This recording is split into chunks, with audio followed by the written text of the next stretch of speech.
السلام عليكم ورحمة الله وبركاته.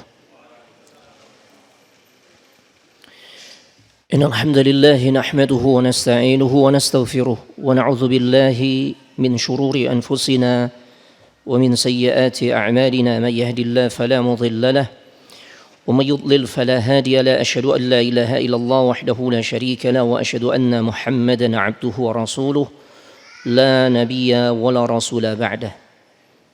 اللهم صل وسلم على هذا النبي الكريم وعلى آله وأصحابه أجمعين. يا أيها الذين آمنوا اتقوا الله حق تقاته ولا تموتن إلا وأنتم مسلمون. وبعد، فإن أحسن الكلام كلام الله وخير الهدى هدى محمد صلى الله عليه وآله وسلم وشر الأمور محدثاتها وكل محدثة بدعة وكل بدعة ضلالة وكل ضلالة في النار. أما بعد. Ayuhal ikhwan wal akhwatu fillah, a'azzani Allah wa iyyakum. Para ikhwan dan juga akhwat, Bapak Ibu serta adik-adikku sekalian, jamaah Masjid Raya Cipinang Muara, yang mudah-mudahan kita semua senantiasa mendapatkan limpahan rahmat, keberkahan dan juga kemuliaan dari Allah Subhanahu wa taala.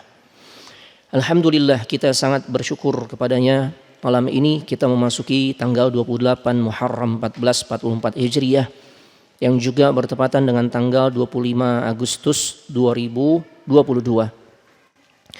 Bi'aunillahi wa taufiqihi, dengan pertolongan dan juga taufik dari Allah Subhanahu wa taala, kita dikumpulkan di masjid yang kita cintai ini untuk sama-sama kita duduk dalam satu majelis yang insyaallah majelis ini akan menjadi salah satu sebab Allah akan memudahkan jalan kita semua untuk masuk surga dengan mudah insyaallah. Sebagaimana yang Nabi SAW sabdakan, man salaka tariqan yaltamisu fihi ilman sahhalallahu lahu bihi tariqan ilal jannah. Barang siapa yang melangkahkan kaki untuk bisa hadir ke dalam majlis ilmu, maka Allah akan mudahkan jalan orang tersebut untuk bisa masuk ke dalam syurganya. Masya Allah. Tema kajian kita di malam hari ini berjudul ringankanlah hisab kami ya Allah. Ringankanlah hisab kami ya Rabb.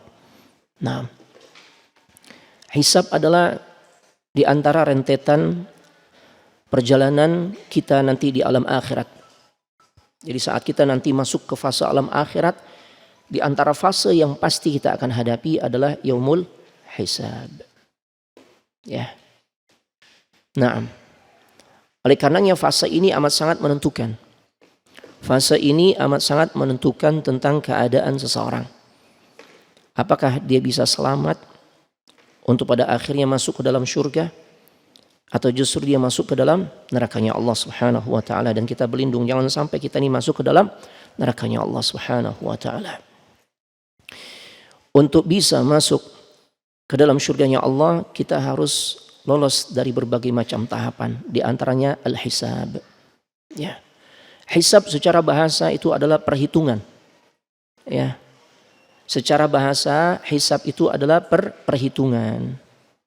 Atau kalau untuk lebih memudahkan kita memahami, kita bisa terjemahkan hisab ini adalah audit. Ya. Jadi hari di mana amal kita nanti kita akan diaudit oleh Allah Subhanahu wa taala.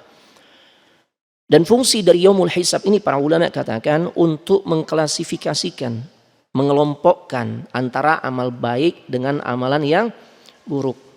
Makanya fase ini para ulama katakan fase yang terjadi sebelum yaumul mizan. Yaumul mizan itu hari apa? Hari saat amal kita ditimbang. Ya. Jadi sebelum yaumul mizan, maka tahapan yang akan kita jalani adalah yaumul hisab. Karena fungsi yaumul hisab adalah untuk mengelompokkan mana amal baik, mana amal buruk. Demikian. Nah, kita akan mempelajari beberapa hal yang berkaitan dengan al-hisab ini. Dan harapan kita adalah semoga hisab kita ini ringan. Hisab kita ringan. Makanya Nabi SAW mengajarkan kita satu doa. Yang doa ini jangan sampai luput. Jangan sampai kita nggak baca nih Pak. Selain doa yang kita baca nih sebelum selesai salat, sebelum salam ya. Yaitu Allahumma inni a'udzubika min adzabil nar wa min adzabil qabr wa min fitnatil mahya wal mamat wa min syarri fitnatil masihid dajjal. Itu kita baca memang, tapi doa lainnya pun jangan kita tinggalkan. Doa yang berbunyi Allahumma hasibni hisaban yasira. Ya Allah, hisablah aku dengan hisab yang ringan. Ya Allah. Itu keinginan kita. Yang disebut hisab yang ringan ini dengan hisaban yasira. Atau dalam bahasa yang lain disebut al-'ard. Ditampakkan sebagian amal kita. Ya. Adapun lawan dari hisab yasira itu munaqasyah. Munaqasyah. Jadi hisabnya detail, rinci. Makanya Nabi sallallahu alaihi wasallam mengatakan man nuqisha udziba. Siapa yang ketika di hari hisab tersebut seseorang dimunaqasyah, hisabnya secara detail, rinci, Masya Allah, dijabarkan semua amalnya, yang terang-terangan, yang sembunyi-sembunyi, besar kecil, dipaparkan tuh di hadapan manusia. Yang kayak begitu, maka Nabi sallallahu alaihi wasallam katakan, ini alamat orang ini akan diazab. Ya Allah, makanya kita harap semoga Allah tetapkan bagi kita adalah hisab yang ringan. Ya Allah. Bahkan kita sangat berharap, ya namanya harapan kan tentu sesuatu yang paling ideal ya. Nah, kita berharap semoga Allah Subhanahu wa taala masukkan kita ke surga bi ghairi hisab wala azab. Tanpa hisab, tanpa azab. Bisa gak Pak itu Pak? Ibu? Bisa. Tapi memang gak banyak. Yang tanpa hisab masuk surga ya. Dengan apa istilahnya ya, dengan fasilitas VIP, dia masuk surganya tanpa hisab, tanpa azab, itu sedikit ternyata. Ya Allah, Nabi sallallahu alaihi wasallam pernah bersabda, ya, bahwasanya di kalangan umatnya ada humul ladzina la, di kalangan umatnya wa ma'a haula'i 70,000 yadkhuluna al-jannah bighairi hisab wala azab. Di kalangan umat Nabi Muhammad itu ada sekitar 70.000. Ya, 70.000 orang yang masuk surga tanpa hisab, tanpa azab. Banyak atau dikit? Dikit. Indonesia berapa? Indonesia penduduknya berapa Pak? 300 jutaan ada ya? Ya Allah, 70.000 Pak yang masuk surga tanpa hisab, tanpa azab.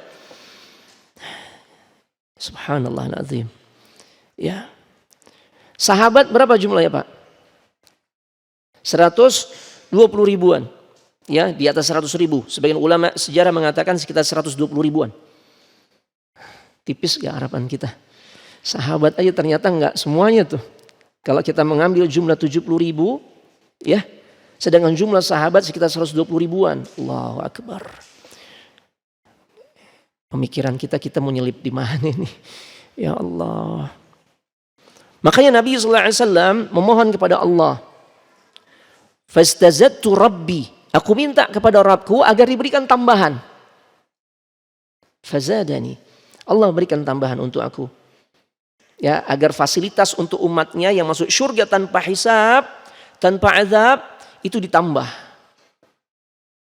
Akhirnya Allah kabulkan. Dari setiap 70.000 itu, ya dari yang 70.000 itu, setiap 1.000-nya bisa bawa 70.000 lagi.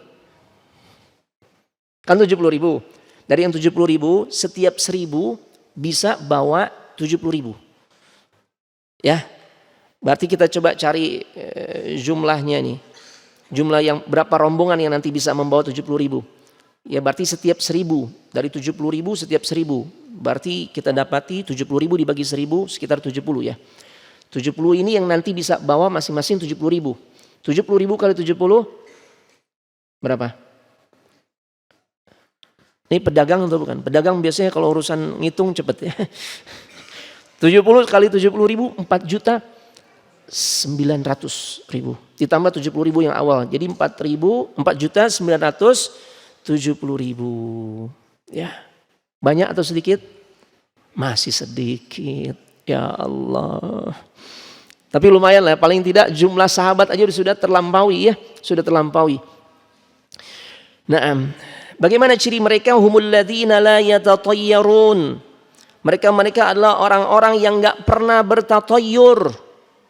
Memiliki keyakinan menganggap sial dengan sesuatu yang sebenarnya bukan merupakan faktor kesialan. Di Indonesia banyak gak keyakinan-keyakinan yang kemudian dipegang teguh, ya, diyakini, ini kalau begini nanti sial. Tuh. Makanya jangan lakukan. Ya, kalau biar enteng jodoh, jangan suka diri di depan pintu, katanya begitu. Ya benar juga sih, ngalangin orang lewat gitu ya. Cuma apa kaitannya dengan jodoh? Tapi itu berlaku gak di Indonesia, di negara yang kita cintai? Diyakini gak? Diyakini itu. Ya, Masya Allah. Macam-macam Pak. Tatayur di Indonesia ada yang produk lokal, ada yang produk impor. Yang produk lokal itu biasanya itu dia. Kalau cuaca hujan, turun hujan, tapi terang. Nah itu angker tuh Pak. Waduh. Ini kayaknya jin lagi melahirkan nih, subhanallah. Ya. Kemudian juga kalau bapak-bapak nih yang istrinya sedang hamil, pantangan bagi dirinya. Dan ini sangat diyakini. Ya. Saat dia keluar dari kamar mandi, selesai mandi, jangan pernah ngelilitin tuh anduknya di leher. Kenapa? Nanti saat istri melahirkan, anaknya keluar dalam keadaan terlilit tali pusar. Jaka sembung. Subhanallah. Diyakini ya? Diyakini. Malam Jumat, malam angker. Benar gak? Padahal dalam Islam nih malam Jumat, malam apa? Sayyidul Ayyam. Malam kemuliaan Pak, malam kemuliaan. Bahkan Nabi katakan, ya, man mata fi yaumil jum'ah aw lailatiha. Siapa yang mati dalam keadaan ya pada saat di hari Jumat, bertepatan di hari Jumat atau malam Jumat, maka Allah akan bebaskan dirinya dari fitnah kubur. Tapi dirusak akidah itu. Dikesankan malam Jumat, malam yang angker. Ya Allah. Ya. Ini tatayur Pak. Kalau kita ingin masuk surga tanpa hisab, tanpa azab, syaratnya adalah jangan memiliki keyakinan tatayur. Tadi Anda katakan ada yang produk impor. Yang produk impor itu angka Pak. Ya, ada angka-angka yang diyakini angka sial. Berapa yang diyakini angka sial? 13. Ronaldo berapa angka ini, nomor punggung? Kayaknya enggak 13 ya. Messi juga bukan 13 ya. Taib. Nah, ini Masya Allah Pak. Hotel-hotel kamar nomor 13 tuh rata-rata enggak ada Pak. Hatta di pesawat Pak. Subhanallah azim. Itu nggak ada tuh nomor seat, nomor tempat duduk yang 13 nggak ada dilewatin. Anak pernah ngisi kajian di kalangan para pilot ya. Kemudian salah satu ketuanya atau pimpinannya, koordinatornya itu pilot di maskapai yang paling bonafit lah di kita. Anak tanya, Bang, di maskapai antum gimana Bang? Sama Ustadz. Kenapa begitu Bang?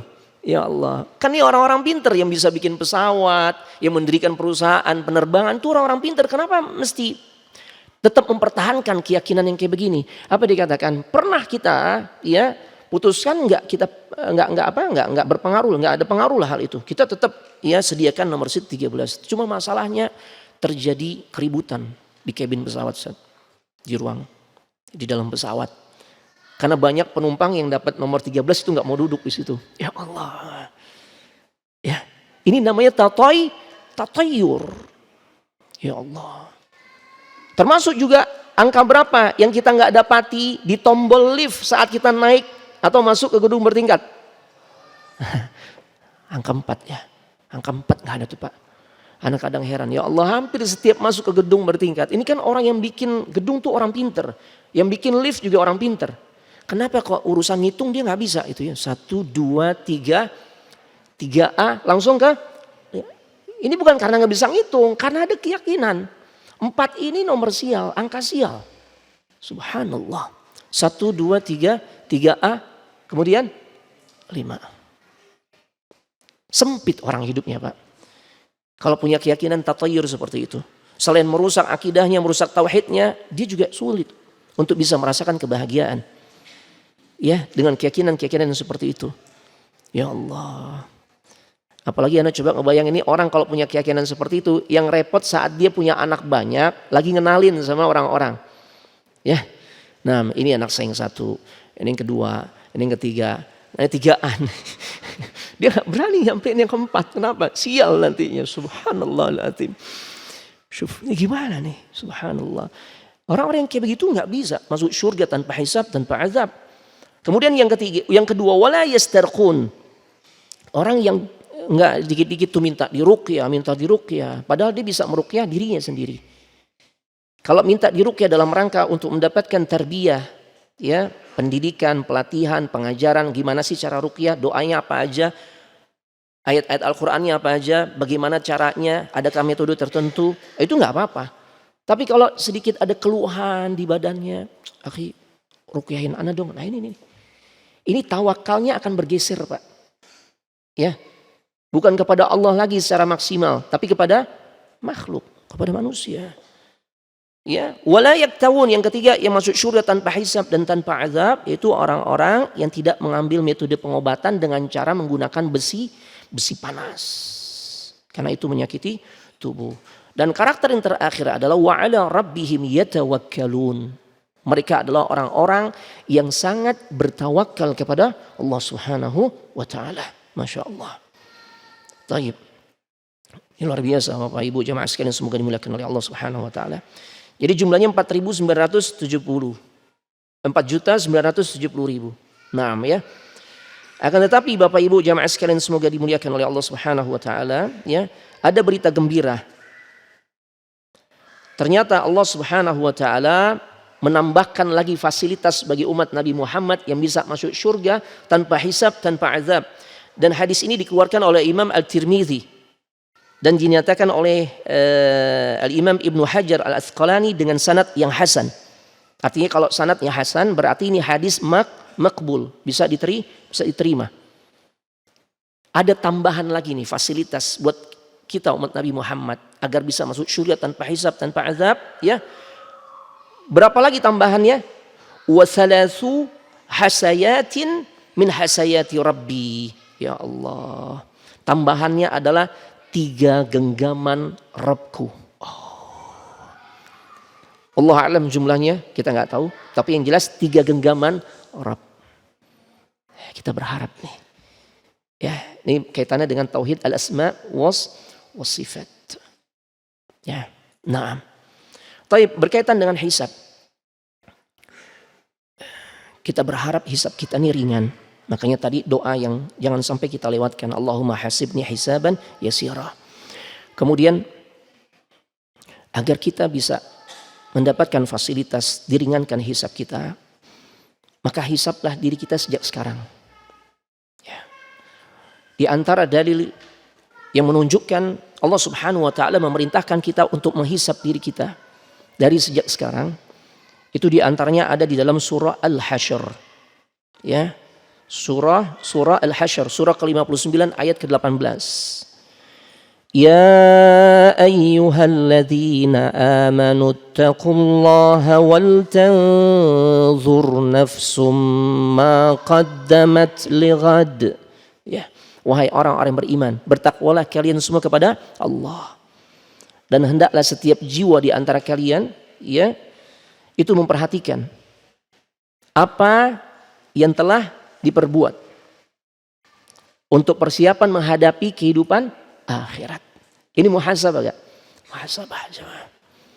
Makanya kita luangkan waktu tuh. Apakah setiap hari mungkin kita pilih momen di mana sepertiga malam akhir untuk bermuhasabah. Hari ini anak udah beramal apa aja nih? Ya. Dosa apa yang hari ini anak lakukan? Semoga anak nggak ulangi pada keesokan hari itu. Ada muhasabah. Atau seminggu sekali, atau sebulan sekali, Masya Allah. Ya. Tapi yang jelas harus ada agenda untuk menghisab diri kita, Bapak Ibu jamaah sekalian, semoga dimuliakan oleh Allah Subhanahu wa taala. Ya. Taib. Ini sangat penting. Kita akan mengilmui juga tentang bagaimana keadaan hisab yang Allah akan tegakkan. Yang pertama, sifat hisab yang Allah akan tegakkan itu adalah hisab yang sangat adil. Dan bahkan keadilannya sangat sempurna. Karena Allah Subhanahu wa taala telah menegaskan di dalam Al-Qur'an surah An-Nisa, "Innallaha la yadhlimu mithqala dzarrah." Sungguh Allah nggak akan menzalimi seorang pun. Walaupun bentuk kezaliman tersebut sangat kecil, sebesar zarrah. Apa terjemahan zarrah, Pak? Hah?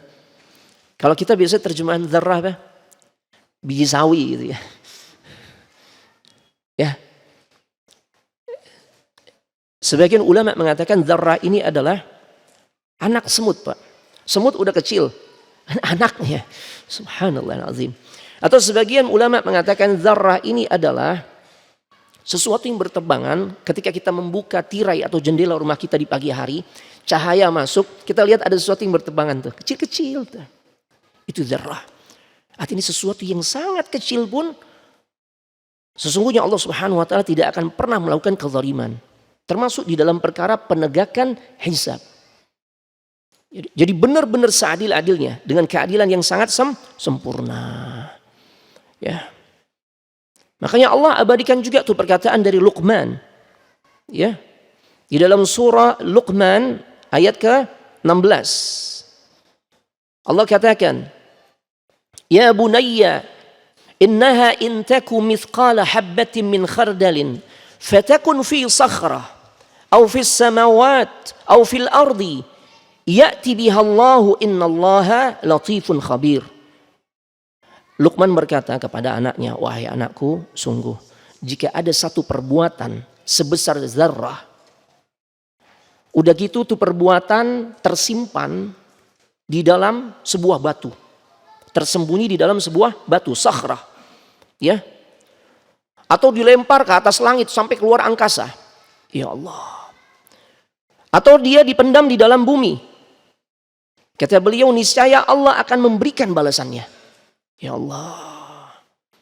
Karena sesungguhnya Allah maha latif, maha khabir, Allah maha lembut, Allah maha teliti. Masya Allah. Jadi gak ada yang tersembunyi, Pak. Di saat kita nanti dihisab, gak ada amal kita tuh yang tersembunyi, Pak. Semua. Ya. Sirraha wa alaniyataha, apakah amalan kita kerjakan secara sembunyi-sembunyi yang sampai pasangan hidup kita nih, sampai matinya kita boleh jadi dia gak tahu. Perselingkuhan yang dilakukan oleh seorang suami, yang dimana istrinya sampai mati keduanya nggak tahu tuh, anak-anaknya nggak tahu, tapi sesungguhnya Allah Maha tahu dan itu tidak akan pernah lepas dari audit Allah nanti di yaumul hisab. Ya Allah. Begitu sebaliknya, perselingkuhan yang dilakukan oleh seorang istri, suaminya nggak tahu tuh sampai mati keduanya, tapi Allah Maha tahu dan itu pasti akan dimintai pertanggungjawaban oleh Allah Subhanahu wa taala. Makanya sahabat Umar ibn al-Khattab mengatakan, hasibu anfusakum qabla an tuhasabu. Hisablah diri kalian, ya, sebelum kalian nanti dihisab oleh Allah Subhanahu wa taala di yaumil qiyamah. Makanya sesungguhnya hari ini al-yaum amalun bila hisab. Sekarang ini adalah masa di mana kita nih beramal, enggak ada hisab, Pak. Enggak ada hisab. Sekarang nggak ada hisab. Apa ada nih di antara kita nih yang ketika habis berbuat dosa, ya, kita yang suami habis ngomelin istri, padahal kesalahan istri sepele, atau istri habis melototin suami, gitu ya, masya Allah, nyeramahin suami, ya Allah, ngebawelin suami, terus langsung tuh ada hisabnya. Apakah begitu? Enggak kan? Langsung ke ciri itu ya, muncul bau misalnya, enggak. Makanya para ulama katakan, sebagian salaf mengatakan sekiranya dosa itu memiliki aroma, maka niscaya nggak ada orang yang mau dekat kepada kita. Ya Allah. Tapi karena Allah tutupi aib-aib kita, kesalahan-kesalahan kita, makanya orang nggak tahu tuh apa yang menjadi kesalahan kita. Masya Allah. Ya. Taib. Jadi semua akan dihisab oleh Allah Subhanahu wa taala. Taib. Kemudian Bapak Ibu jamaah sekalian semoga dimuliakan oleh Allah Subhanahu wa taala, ya. Yang berikutnya berkaitan dengan hisab yang nanti semua kita akan mengalaminya. Tidak ada yang menanggung dosa orang lain. Di dalam permasalahan hisab enggak ada orang itu menanggung dosa orang lain. Ini hukum asalnya, Pak. Wala taziru waziratu wizra ukhra. Seseorang itu tidak menanggung dosa orang lain. Masya Allah. Ya, ini kaidah asalnya bahwasanya masing-masing mempertanggungjawabkan sesuai dengan amal perbuatannya. Maka jangan khawatir kalau kita memang nggak punya andil terhadap perbuatan dosa seseorang. Kita nggak akan nanggung dosa tersebut. Ya, makanya kenapa sih kita ini diperintahkan? Ahlus sunnah wal jamaah, akidah ahlus sunnah wal jamaah diantaranya adalah itu mendoakan kebaikan buat para pemimpin. Loh iya. Karena boleh jadi ada di antara doa kita tuh diijabah oleh Allah. Membawa kebaikan enggak? Kebaikan. Karena sesungguhnya apa yang dilakukan oleh pemimpin, misalnya melakukan hal yang tidak baik, ketidakadilan, kezaliman, siapa yang mempertanggungjawabkan? Dia. Kita nggak bakal ditanya, Pak. Ya. Nggak bakal ditanya, wallahi nggak ditanya. Tayyib. Makanya Allah perintahkan, ya ayyuhalladzina amanu athi'ullaha wa athi'ur rasul wa ulil amri minkum. Wahai orang yang beriman, wahai orang-orang yang beriman, taatilah Allah, taatilah Rasulnya, dan juga pemimpin kalian. Ya, ada perintah ketaatan walaupun tentu ketaatan kita kepada pemimpin, ya, tidak sebagaimana ketaatan kita kepada Allah dan Rasulnya. Kita mesti lihat dulu di dalam perkara-perkara apa, hal-hal yang tidak menyimpang dalam rambu-rambu syariat, pada rambu-rambu syariat kita taati. Tapi jika bertentangan, berseberangan dengan rambu-rambu syariat, maka kita tidak taati. Cuma tidak ditaati ini bukan maksudnya kemudian kita ya mencaci maki dan sebagainya, enggak. Doain. Karena itu pun nanti mereka akan mempertanggungjawabkan sendiri di hadapan Allah. Kita enggak kena. Justru kalau lisan kita nih mencaci maki, kena enggak? Kena. Sesuatu yang nanti akan dihisab oleh Allah adalah berkaitan dengan amalul lisan. Amal lisan kita. Nabi udah ingatkan. 2 bagian tubuh. Yang sebenarnya keadaannya sangat kecil. Tapi dia yang paling banyak memasukkan manusia ke dalam nerakanya Allah. Ya. Yaitu organ bagian tubuh antara dua jenggot. Maksudnya mulut nih. Ya, kumis dan jenggot, yaitu mulut. Yang kedua, kemaluan. Khusus mulut, lisan kita. Oh, Masya Allah. Itu yang ketika seseorang tidak bisa menjaga lisannya, yang akan memberatkan hisabnya nanti di yaumil qiyamah. Makanya enaknya jadi rakyat. Itu gak akan ditanya tentang apa yang dilakukan oleh sang pemimpin. Asyik. Kesalahan pemimpin menjadi tanggung jawab siapa? Pemimpin. Contoh sederhana, sholat, ya tentu ada pemimpinnya juga ya, imam. Imam pimpin kita sholat. Begitu selesai, imam sadar, ya Allah, tadi ana batal, kentut. Cuma ingatnya setelah selesai, sholat berjamaah. Ya, bagaimana status hukum sholatnya imam? Dia ingat banget, iya tadi itu tuh. Anak ketemu Pak Fulan, iya karena udah mules banget, akhirnya anak kelepasan juga tuh kentut. Ya. Status sholat imam yang kayak begitu gimana? Dia harus mengulang. Tapi bagaimana dengan makmumnya? Sah gak? Sah, tuh imam gak perlu ambil mic. Para jamaah yang tadi barusan sholat bersama saya balik lagi. Ya. Kenapa? Batal karena tadi saya kentut. Ada itu ditanggung oleh imamnya sendiri. Allahu Akbar, asyik Pak. Jadi jangan perberat hisab kita nanti dengan sebab kita tuh mencampuri urusan yang sebenarnya bukan urusan kita. Nah, makanya Nabi SAW mengatakan, min husni islamil mar'i tarkuhu ma la ya'nihi. Di antara baiknya keislaman seseorang, ya, dia tidak melakukan sesuatu yang bukan menjadi urusannya. Ya kalau bahasa anak sekarang nggak kepo gitu ya, nggak kepo. Masya Allah. Luar biasa Pak ya. Taib, Bapak Ibu jamaah sekalian semoga dimuliakan oleh Allah Subhanahu wa taala. Kita sangat berharap Allah ringankan hisab kita nanti di hari kiamat. Karena memang terbukti ada golongan orang-orang yang akan diringankan hisabnya. Ada satu peristiwa Bapak Ibu yang dimana Allah Subhanahu wa ta'ala akan memanggil seseorang. Kemudian orang itu akan dimintai untuk dekat kepada Allah, mendekat kepada Allah. Setelah sudah mendekat, kemudian Allah tutupi pertemuan antara diri Allah dengan orang itu.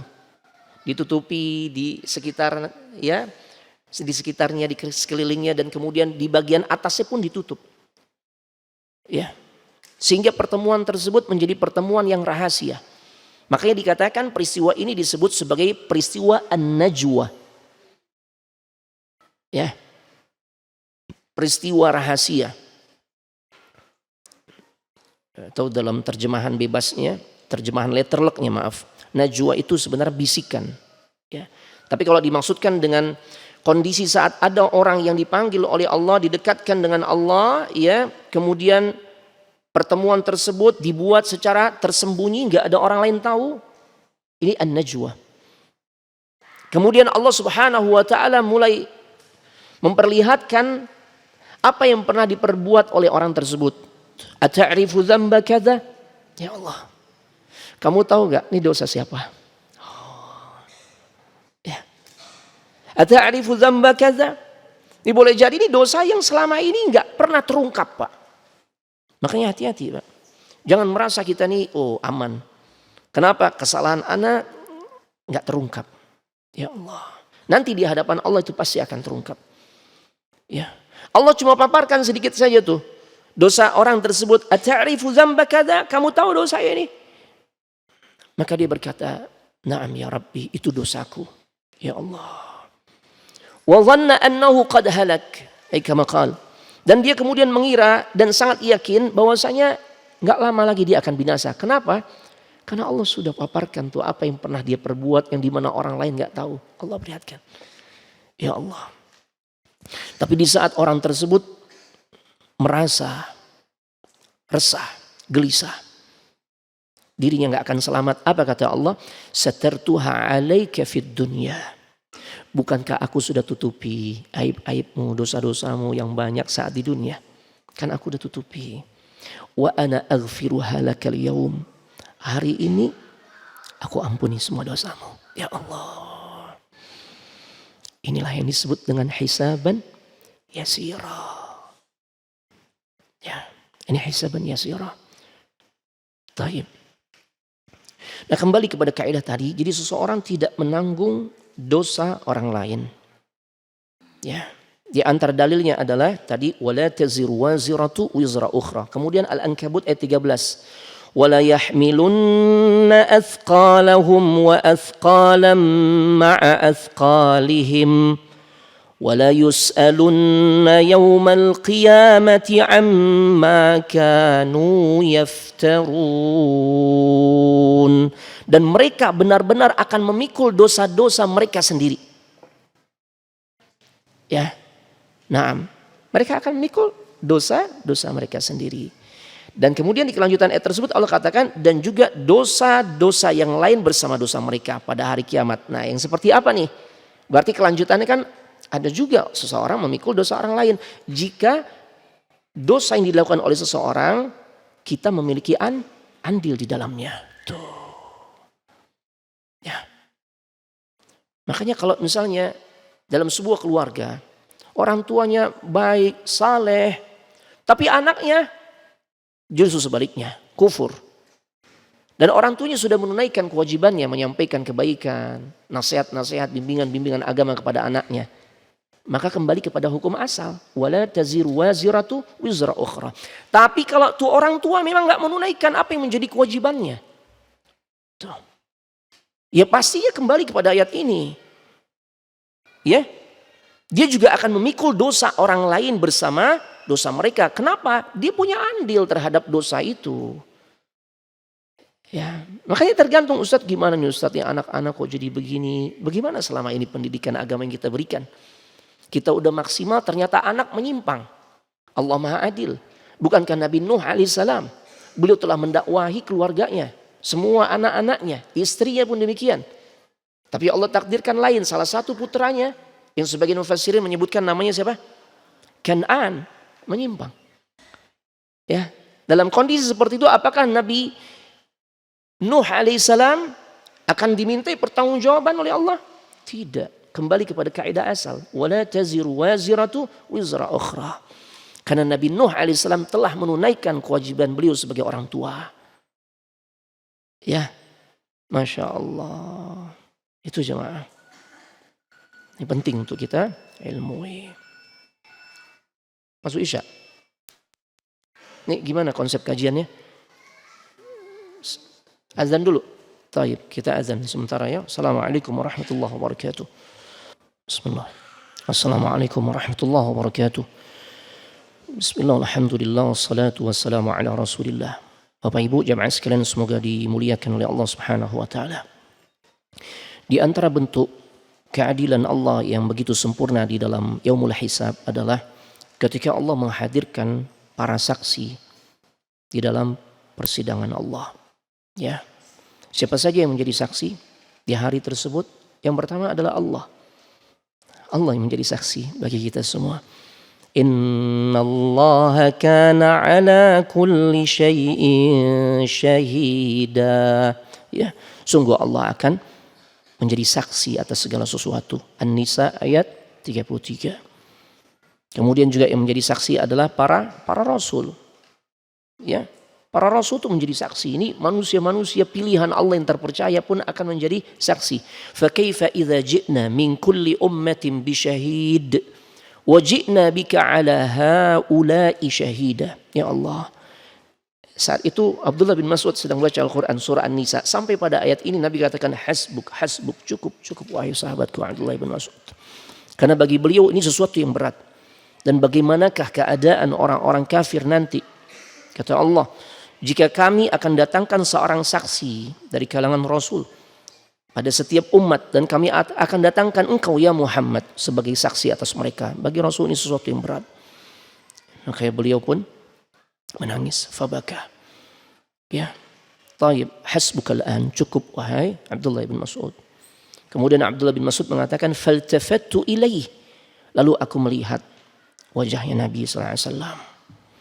Fa'idha ainahu tadrifan. Maka ternyata kedua matanya meneteskan air mata. Ya Allah. Taib. Kemudian umat Nabi Muhammad pun menjadi saksi. وَكَذَلِكَ جَعَلْنَاكُمْ أُمَّةً وَسَطًا. Ya, dan demikian pula kami telah menjadikan kalian, yaitu umat Islam, sebagai ummatan wasata, umat yang pertengahan. لِتَكُونُوا شُهَدَاءَ عَلَى النَّاسِ. Agar ya mereka nih umat Nabi Muhammad menjadi saksi di hadapan manusia. Ini di antara keistimewaan maziyah yang Allah berikan kepada umat Nabi Muhammad. Dipercaya untuk menjadi saksi bagi umat manusia. Ya, wa yakunar rasulu 'alaikum syahida. Ya Allah. Ya. Dan agar Rasul, yaitu Rasul sallallahu alaihi wasallam, menjadi saksi atas perbuatan kalian. Masya Allah. Kemudian apalagi yang akan menjadi saksi di saat kita nanti dihisab oleh Allah Subhanahu wa taala. Makhluk yang begitu mulia, yaitu malaikat, menjadi saksi.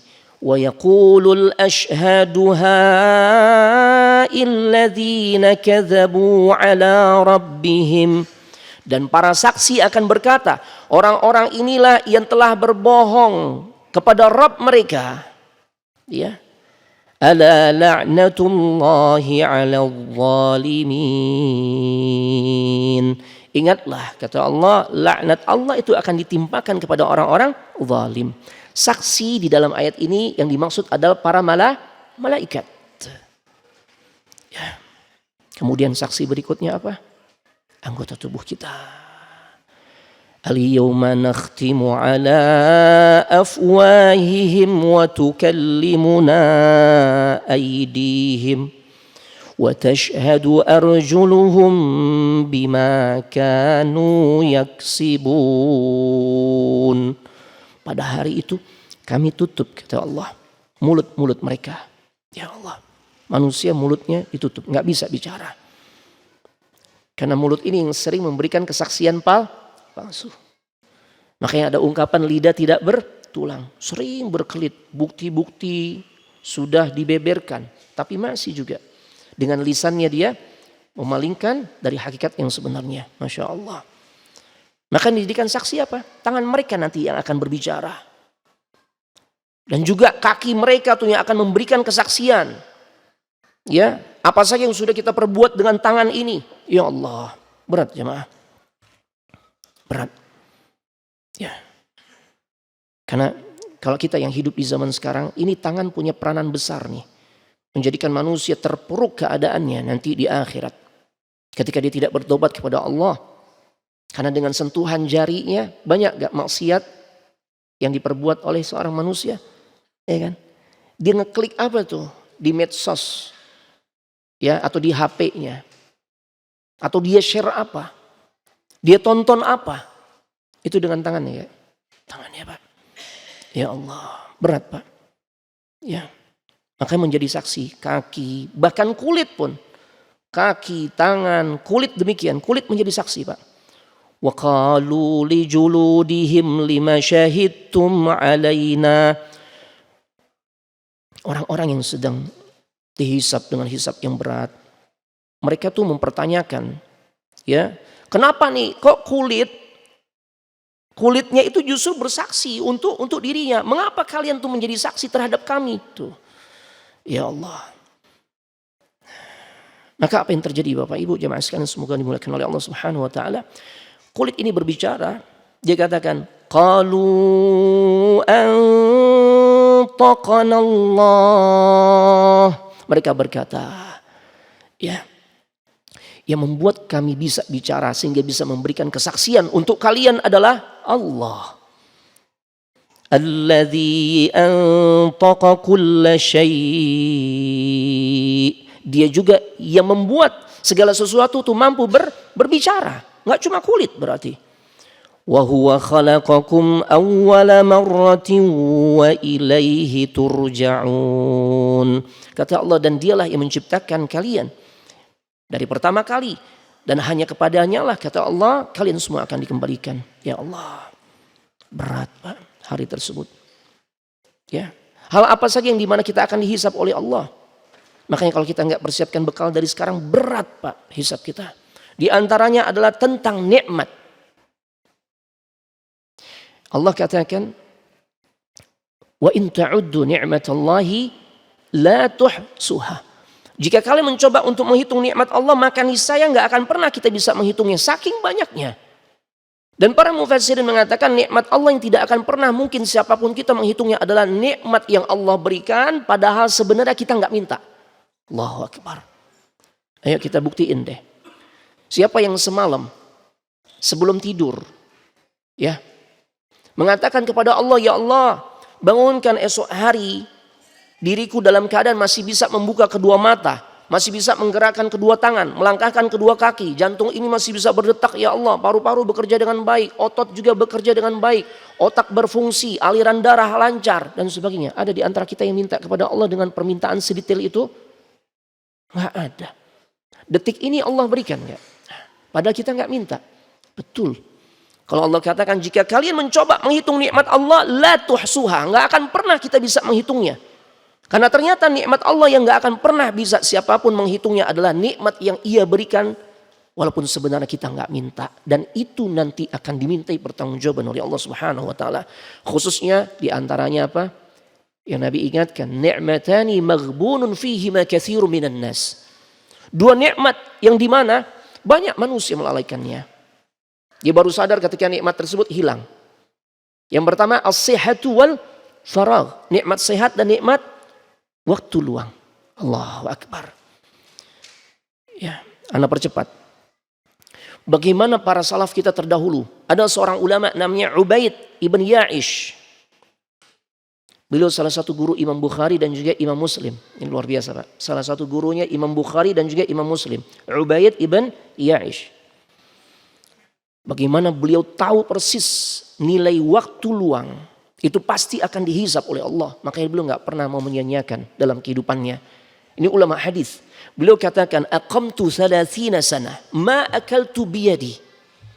Kanat ukhti tulaqimuni wa ana aktubul hadis. Allahu akbar. Aku jalani selama 30 tahun. Aku nggak pernah makan menggunakan tanganku. Terus gimana? Lihat beliau katakan, ternyata beliau makan tuh disuapin oleh saudari perempuannya. Sedangkan aku asyik melanjutkan menulis hadis. Karena beliau khawatir makan ini juga membuang-buang waktu. Kita urusan makan urusan apa Pak? Prioritas ya? Oh prioritas, makanya ada wisata kuliner dan sebagainya. Allahu Akbar. Mau gak Pak nih disuapin? Kayaknya kalau kita gak cocok ya, kita gak bisa milih lauk nih ntar nih. Itu sampai kayak gitu ulama Pak, Masya Allah. Ya. Ada juga ulama di antaranya yang sepanjang hidupnya beliau tuh gak pernah libur Pak. Dalam menyampaikan ilmu. Ya Allah. Jadi sepanjang hidupnya cuma 2 kali itu Pak. Beliau libur. Ya, kapan itu? Di saat ayahnya wafat. Karena ayahnya wafat, orang tuanya wafat, kemudian di malam harinya beliau libur. Enggak menyampaikan kajian. Ya. Karena dia harus kumpulkan keluarganya untuk menyampaikan tentang bagi-bagi waris, berapa haknya masing-masing. Tuh. Yang kedua, ya, yaitu di saat beliau nikah, pengantin baru, mesti libur dong. Iya, libur. Selebihnya nggak ada libur Pak. Subhanallahilazim. Kenapa begitu Ustaz? Ya karena mereka sangat mengagungkan waktu, memuliakan waktu luang, nikmat yang pasti Allah akan hisab, Allah akan mintai pertanggungjawaban. Itu nama ulamanya Imam Ibnu Khaldun. Ibnu Khaldun, Masya Allah. Waktu selesai ya. Nah, ini sebenarnya kajian panjang Pak ya, bahasannya panjang karena ini bagian dari pembahasan serial perjalanan alam akhirat. Ya, ana menyampaikan di satu tempat di Condet itu baru 19 seri Pak. Itu baru mengupas tentang pesona bidadari Pak. Masya Allah, belum selesai ya. Jadi ini ya paling enggak mukaddimah ya. Nah, karena kalau kita bahas rinci tentu membutuhkan waktu yang panjang. Tapi mudah-mudahan manfaat karena waktu sudah selesai. Insya Allah mudah-mudahan kita punya kesempatan lain ya untuk kembali berbagi ilmu. Ana mohon maaf sekiranya banyak khilaf dan tentu kita mohon ampun kepada Allah. Sekali lagi kami ingatkan ya, jangan pernah luput lisan kita nih berdoa kepada Allah agar Allah ringankan hisab kita. Doa yang kita baca saat sebelum salam ya, menjelang akhir salat kita sebelum salam maka baca doa yang berbunyi Allahumma hasibni hisabai yasira. Ini bisa saya sampaikan, tutup dengan doa kafaratul majlis. Subhanakallahumma wa bihamdik asyhadu an la ilaha illa ant astaghfiruka wa atubu ilaik. Assalamualaikum warahmatullahi wabarakatuh.